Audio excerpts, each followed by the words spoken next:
I can still remember the first time I laid eyes on her, Sophie, with her sun-kissed hair and laughter that danced through the air like a melody. We met at a charity gala, both of us dressed to the nines, mingling in a sea of opulence. The glimmer of chandeliers reflected off her emerald dress, making her look like a jewel among mere stones. From that moment on, we were inseparable, a couple that everyone envied. We built a life together that many only dreamt of, a sprawling house in the suburbs, luxurious vacations, and extravagant dinners at the finest restaurants. Sophie had a taste for the finer things in life, and I indulged her. I worked tirelessly at my marketing firm, climbing the corporate ladder, driven by the desire to provide her with everything she wanted. We had our favorite spot, a quaint little bistro where the sommelier was known for his exquisite selection of wines. It was there that Sophie first expressed her fascination with wine. Her eyes lit up with every sip, her passion palpable. I should have known then that her interest would soon turn into something more. It was a Friday evening when I stumbled upon the first clue, an empty wine bottle tucked away in the recycling bin, one that I didn't recognize. The label was foreign and it wasn't one we had ever shared. My mind raced, but I brushed it off as a simple mistake. Perhaps she had a glass with a friend, but the nagging feeling wouldn't leave me. I found myself observing her more closely, noticing the subtle changes in her behavior, the late nights, the secretive phone calls, the way she would smile at her phone screen. My instincts were screaming at me, but I tried to silence them. I didn't want to believe that the woman I loved, my partner in this lavish life, could betray me. Yet deep down, I felt the ground beneath me starting to shift. Then, one fateful evening, I returned home early, eager to surprise her with a romantic dinner. I had planned everything down to the finest detail, from the candles to the carefully selected wine. But as I entered our home, the scene that greeted me shattered my heart into a million pieces. There she was, curled up on the couch, laughing, genuinely laughing, with a man I had never seen before. He was tall, charming, and held a wine glass in his hand, swirling the red liquid like it was an elixir of life. My breath caught in my throat as the reality of the situation sunk in. The sommelier, the very same one who had captured her attention on countless occasions. I stood frozen in the doorway, an unwilling spectator to my own life unraveling. The laughter faded as their eyes met mine, horror flooding Sophie's face.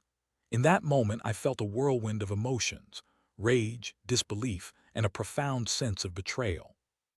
How could she do this to me, to us? I had given her everything, and this was how she repaid my love. I wanted to scream, to shatter the delicate glass of their moment, but I found myself paralyzed by the weight of the truth. As they both scrambled to cover themselves, I turned on my heel, retreating to the sanctuary of my car. The engine roared to life, but my mind was a tumultuous storm. I drove aimlessly, my heart pounding in my chest, struggling to comprehend what I had just witnessed. The image of her with him, laughing as if I didn't exist, played over and over in my mind. I parked on a deserted street, my hands gripping the steering wheel tightly. I felt the tears prickling at the corners of my eyes, but I refused to let them fall. I was not going to be the victim in this story. I was going to take control. Sophie had chosen her path, and now it was time for me to choose mine. As the reality of my situation set in, a single thought emerged from the chaos. If she thought she could have her cake and eat it too, she was sorely mistaken. I would dismantle her luxurious lifestyle piece by piece, until all that was left was regret. With a newfound determination, I drove home, ready to set my plan into motion. The days that followed my discovery were surreal, as if I were living in a fog. I went through the motions of my daily life, but my heart was heavy with betrayal. Sophie acted as if nothing had changed, greeting me with her usual smile, asking about my day, and even suggesting we plan a weekend getaway. I could hardly look at her without feeling a surge of anger and hurt. The laughter I once cherished now felt like a cruel joke, a reminder of the deceit that lay just beneath the surface. I started to observe her more closely, studying her every move. I learned her schedule, noting when she would leave for errands or meetings. I began to piece together the lies, the small deceptions that had woven themselves into the fabric of our life together. The more I learned, the more determined I became to enact my revenge. Sophie had always enjoyed the luxuries of our life, from designer clothes to lavish dinners. But I realized that I could take it all away, stripping her of the lifestyle she had come to expect. It was not just about the material possessions. It was about making her feel the weight of her choices. I wanted her to know that actions have consequences, and I was ready to be the architect of her reckoning. I started with the finances. I had always been the one to manage our accounts, ensuring the bills were paid and the investments were sound. I made a mental note of the joint accounts we held and how much money was tied up in our lavish lifestyle. I decided to withdraw a significant portion of our savings, enough to make a dent, but not so much that it would raise immediate suspicion. I transferred the funds into a separate account under my name, leaving Sophie with just enough for the essentials.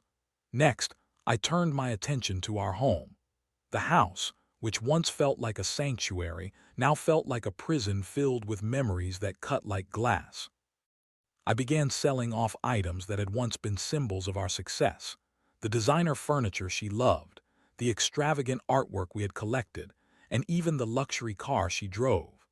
I took care to do it discreetly, using online marketplaces and local consignment shops, so that she wouldn't notice the gradual disappearance of our possessions. Each item sold was a small victory, a step closer to dismantling the life she had built on the foundation of betrayal. I relished the thought of her confusion when she would come home to find our possessions missing, her world slowly unraveling around her. As the days turned into weeks, I felt a sense of satisfaction growing within me. I was no longer the victim, I was the one in control. But there were moments of doubt, fleeting thoughts that questioned whether I was crossing a line. Was I becoming the monster in this story? I pushed those thoughts aside. This was not about morality, it was about justice. She had chosen to betray me, and now I would make her pay. One evening, after a particularly long day of selling off our things, I returned home to find Sophie in the living room, scrolling through her phone. The tension in the air was palpable, and I could see the cracks beginning to form in her perfect facade. I had not yet confronted her about the affair. I wanted her to feel the weight of her choices before I laid everything out on the table. "Hey, I was thinking we should plan a trip to Napa Valley soon," she said, her eyes brightening at the thought of wine country. "We could visit some vineyards and—" "Vineyards," I interrupted, my voice icy. "You mean the ones you've been visiting with your sommelier friend?" Her face paled, and for a brief moment I saw the mask slip. "What are you talking about?" she stammered, her confidence faltering. I leaned against the door frame, crossing my arms. "You know exactly what I mean. The late nights, the secretive texts. You think I haven't noticed?" She opened her mouth to respond, but the words caught in her throat. I could see the realization dawning on her face that the life she had taken for granted was slipping away. "Where's the wine you love so much?" I continued, savoring the moment. "The luxurious dinners. You'll have to find a new source of entertainment, Sophie, because I'm not funding your little escapades anymore." Her eyes widened, and I could see the panic setting in. The confidence that had once defined her was crumbling. I felt a rush of power, knowing that I was the one pulling the strings now. As I watched her crumble, I knew that this was just the beginning. I had plans that would ensure she would never forget the choices she made. I would take everything she loved and turn it into a bitter reminder of her betrayal. With the first phase of my plan in motion, I prepared for the next step. I would confront her about the affair, but on my terms, when she was at her most vulnerable. I wanted her to feel the full weight of her actions, to understand the consequences of her betrayal. But for now, I would let her stew in her confusion and fear. The clock was ticking, and soon enough, she would realize that I was not the man she thought I was. Days turned into weeks, and with each passing moment, I reveled in the changes taking place in our home. The once vibrant walls of our luxurious lifestyle were now fading, stripped of their charm. Sophie walked around in a daze, her eyes often darting to the empty spaces where our possessions once stood, as if searching for answers in their absence. I could see the confusion and frustration building within her, and it fueled my resolve. I had meticulously planned my next move. I wanted to confront her, but I wanted it to be a moment of reckoning, not just a simple argument. I needed her to feel the full weight of her decisions, to understand the depths of her betrayal. I decided that the best time for this confrontation would be on a weekend, when we would both be home and the atmosphere would be charged with tension. The night before, I watched her from a distance as she prepared dinner. She hummed softly to herself, a habit of hers that usually brought me comfort, but tonight it felt hollow. I could barely stomach the sight of her, knowing what I now knew. The smell of garlic and herbs wafted through the air, but all I could think about was the man who had taken my place in her heart, her sommelier lover. As we sat down to dinner, an awkward silence filled the space between us. I forced myself to engage in small talk, asking about her day, pretending to care. She smiled weakly, oblivious to the storm brewing inside me. I could see her thoughts racing, trying to piece together the puzzle of my behavior. I was a stranger to her now, a reflection of the man she once loved, but with a new purpose. Finally, I decided it was time. I stood up from the table, taking my glass of wine with me. I could see her eyes follow me, filled with curiosity. I turned to face her, the weight of my words heavy on my chest. "Sophie, we need to talk," I said. My voice steady. She shifted in her seat, her fork clattering onto the plate. "What's going on? You're scaring me." "Scaring you?" I chuckled, but it was devoid of humor. "You should be scared. You've been living a lie and I've been watching it unfold." Her expression shifted from confusion to alarm. "What are you talking about?" I took a deep breath, steadying myself. "I know about your affair with the sommelier. I saw you with him and I've seen the way you look at him. You think I didn't notice?" Her face paled, and for a moment I could see the mask of composure slip away. I'm sorry, it was a mistake. It didn't mean anything." "Didn't mean anything," I echoed, incredulous. "You think I care about your excuses. You've shattered everything we built together and you think a simple apology will fix it." She opened her mouth to protest, but I cut her off. "You've taken our life, our love, and thrown it away for a few moments of pleasure. You've betrayed me in the worst way possible, and now you'll have to face the consequences." I watched as the color drained from her face.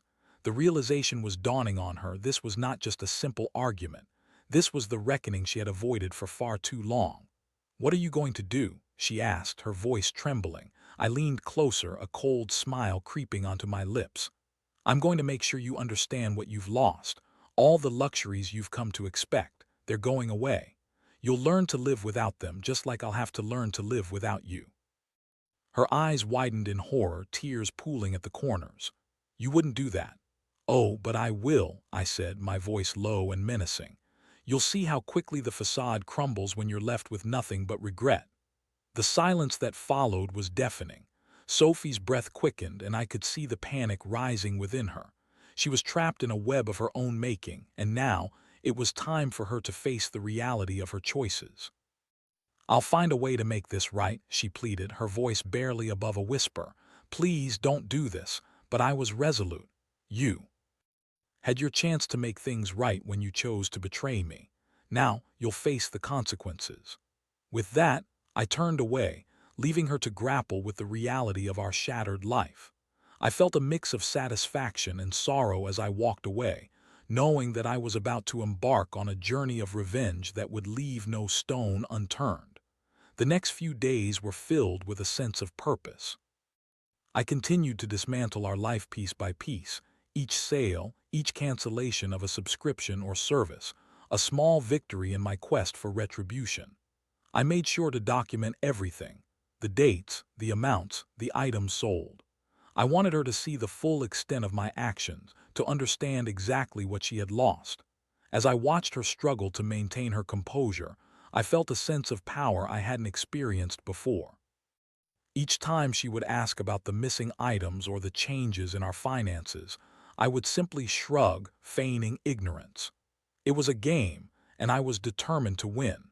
But as the days turned into weeks, I began to notice the toll it was taking on both of us. The tension in the house was palpable, and I could see the cracks in Sophie's carefully constructed facade widening. She was becoming a shell of the woman I once knew, and while part of me reveled in that, another part felt a pang of guilt. Was I going too far? Was this who I had become? I pushed those thoughts aside. This was not about me, it was about her. She had made her choice, and now she would pay the price. With the final confrontation looming, I steeled myself for what was to come. I knew that soon, I would have to make a decision about my own future, about whether I could truly walk away from the ashes of our life. But first, I needed to see this through to the end. As I continued to dismantle the life Sophie had grown accustomed to, I felt a mix of adrenaline and dread coursing through my veins. The thrill of revenge was intoxicating, but the emotional toll was becoming harder to ignore. I was transforming into someone I barely recognized, calculating, cold, and fixated on a singular goal. But I couldn't allow myself to waver. I had to stay the course. The weekend approached, and I had a plan in mind that would serve as the grand finale of my revenge. I wanted to confront her one last time, to lay everything bare and expose the full extent of her betrayal. I needed her to feel the weight of her actions, to grasp the reality of the life she had thrown away. On Friday night, I decided to set the stage for our confrontation. I arranged a dinner at home, one that would mimic the lavish meals we used to share, complete with candlelight and the finest cutlery. But this time, there would be no wine, no indulgence. Instead, I opted for a simple meal, devoid of the luxury she had come to expect. As I prepared the food, I could hear Sophie moving about the house, her footsteps echoing in the silence. She had become more withdrawn, her laughter replaced with an air of tension that hung heavily between us. I could sense her unease, and it gave me a twisted sense of satisfaction. When dinner was finally served, she sat across from me at the table, her eyes darting to the empty wine glasses. "Are we having wine tonight?" she asked, a hint of hope in her voice. I shook my head. "No, I thought we could do without it tonight, just a simple meal." Her disappointment was palpable, but she masked it with a weak smile, picking at her food. We made small talk, but it felt forced and hollow. I could see the gears turning in her mind, the questions bubbling beneath the surface. She wanted to know why I was behaving this way, but I was determined to keep her in suspense.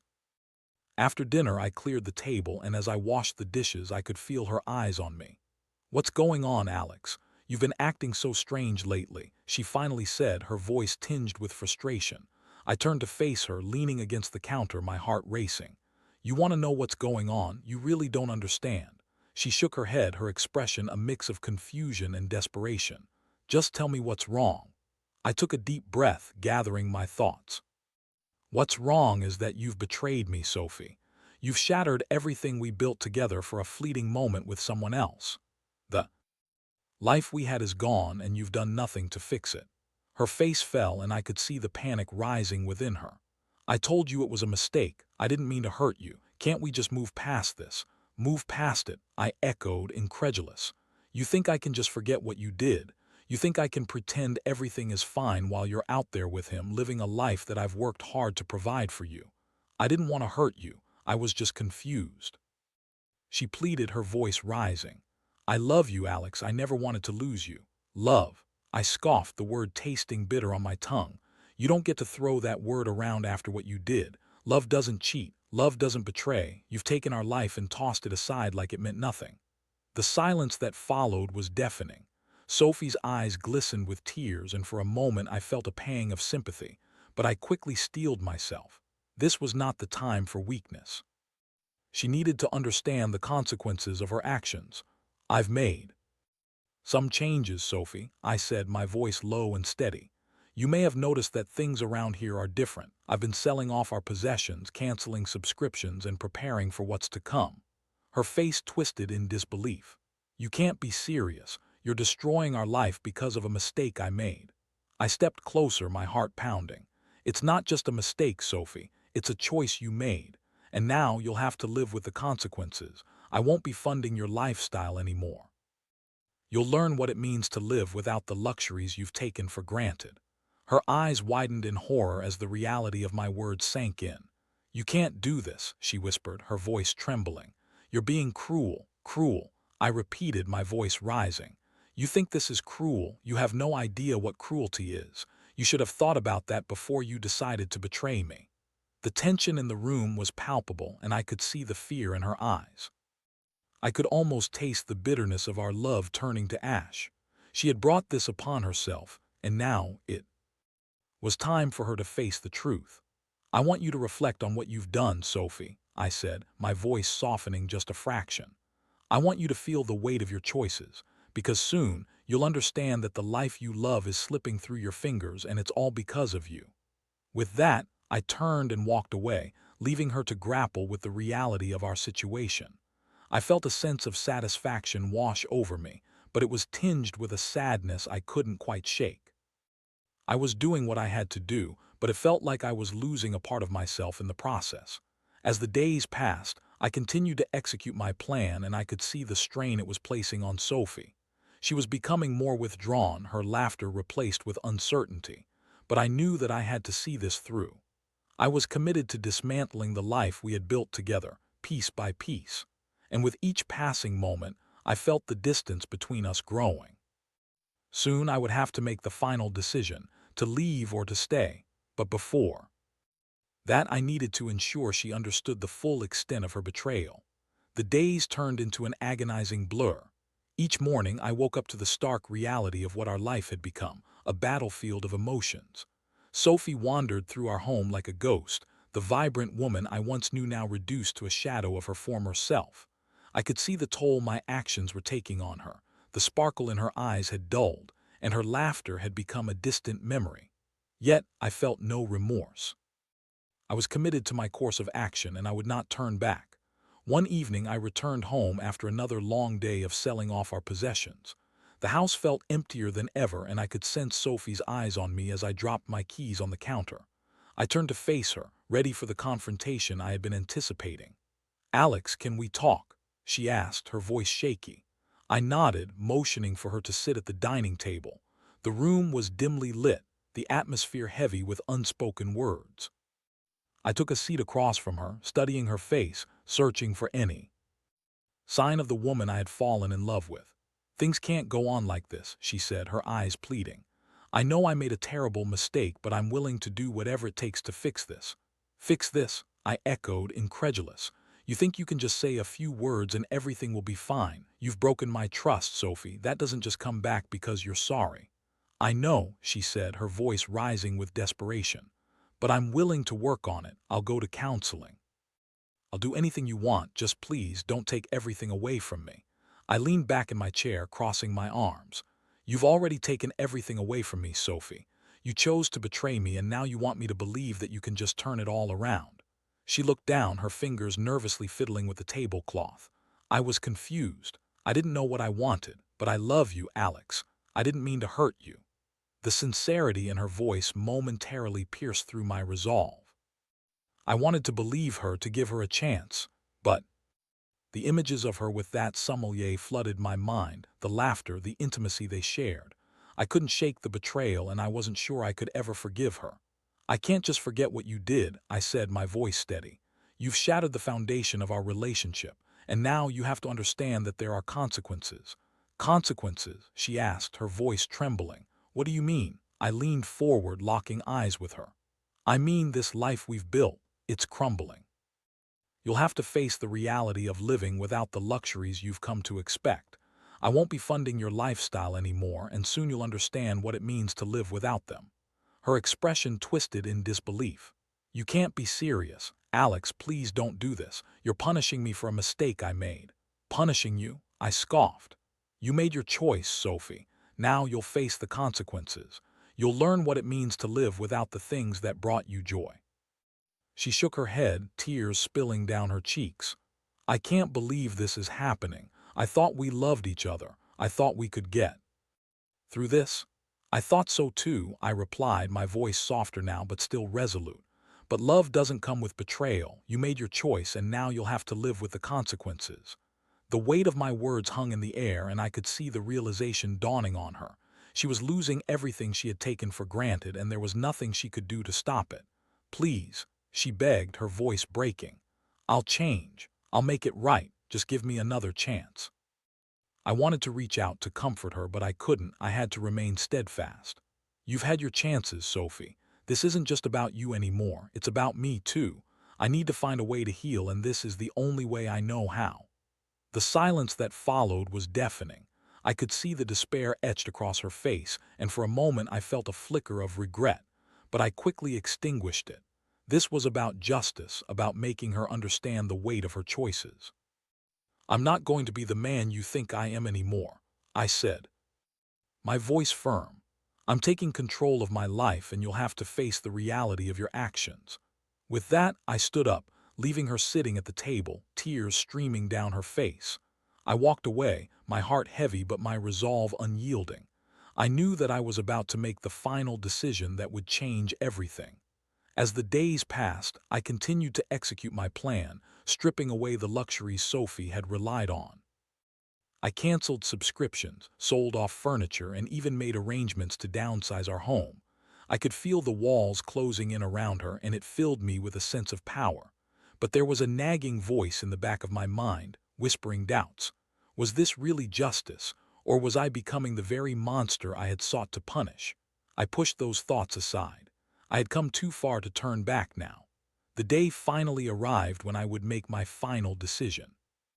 I had planned a meeting with a real estate agent to discuss selling our home.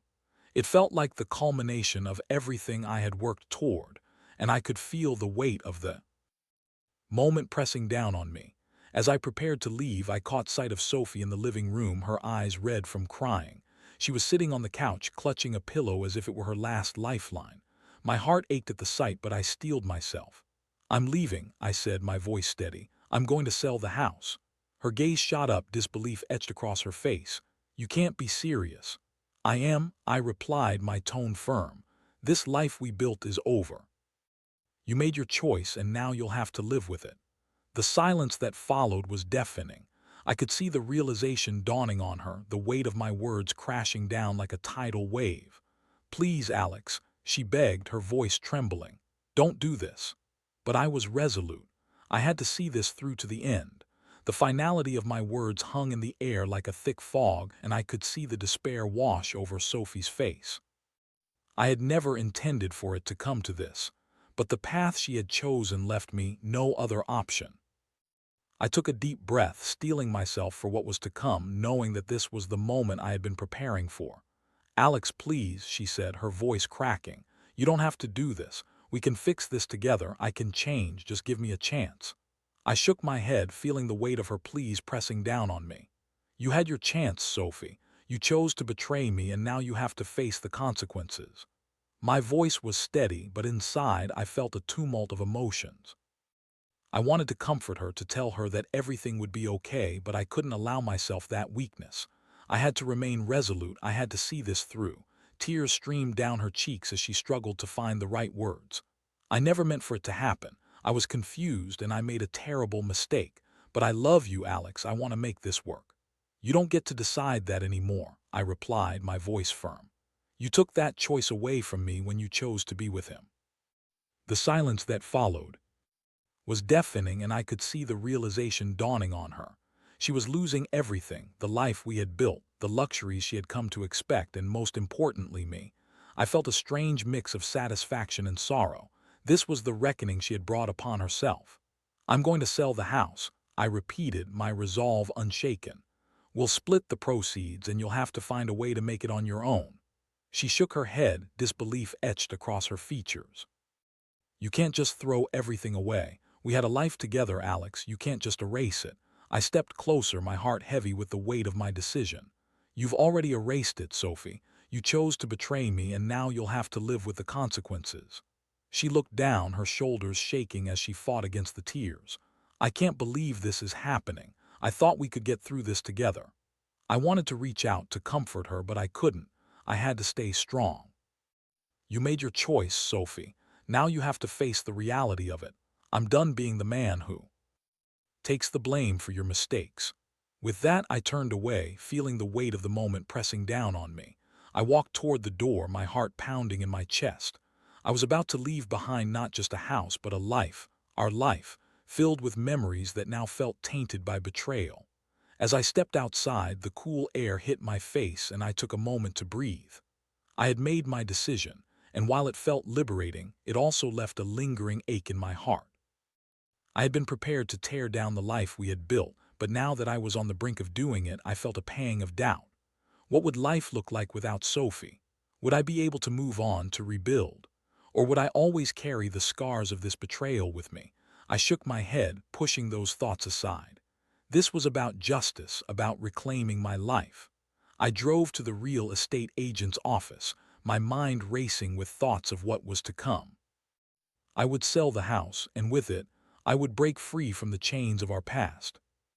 I would start anew, a clean slate away from the memories that haunted me. As I walked into the office, I felt a sense of purpose wash over me. I was taking control of my life, and I wouldn't let anyone, especially not Sophie, dictate my happiness any longer. The agent greeted me with a warm smile, and I felt a flicker of hope. "Ready to get started?" she asked, her enthusiasm infectious. I nodded, feeling the weight of the world begin to lift. "Yes, let's get this started." As we discussed the details, I felt a sense of liberation. I was finally taking the steps I needed to reclaim my life, to move forward and to leave behind the pain of betrayal. Back at home later that evening, I found Sophie sitting on the couch, her eyes red and puffy from crying. She looked up at me, and for a moment I saw the woman I had fallen in love with, the woman who had been buried beneath the weight of her choices. "I'm sorry," she whispered, her voice trembling. "I never meant to hurt you." I took a deep breath, my heart aching at the sight of her. "I know you're sorry, but it doesn't change what's happened. I can't forgive you right now. I need time to heal." She nodded, tears streaming down her cheeks. "I understand." As I turned to leave the room, I felt a mix of sadness and relief. I was finally taking control of my life, but it came at a cost. I would have to navigate the aftermath of our shattered relationship, but I was determined to move forward, to find my own happiness once again. As I stepped outside, I took a deep breath, feeling the cool air fill my lungs. I was free. I was ready to reclaim my life, ready to face whatever came next. In that moment, I knew I would emerge stronger, ready to forge my own path, leaving behind the ruins of a love that had turned to ash. And as I walked away from the life I once knew, I felt a flicker of hope ignite within me. I was ready to begin again.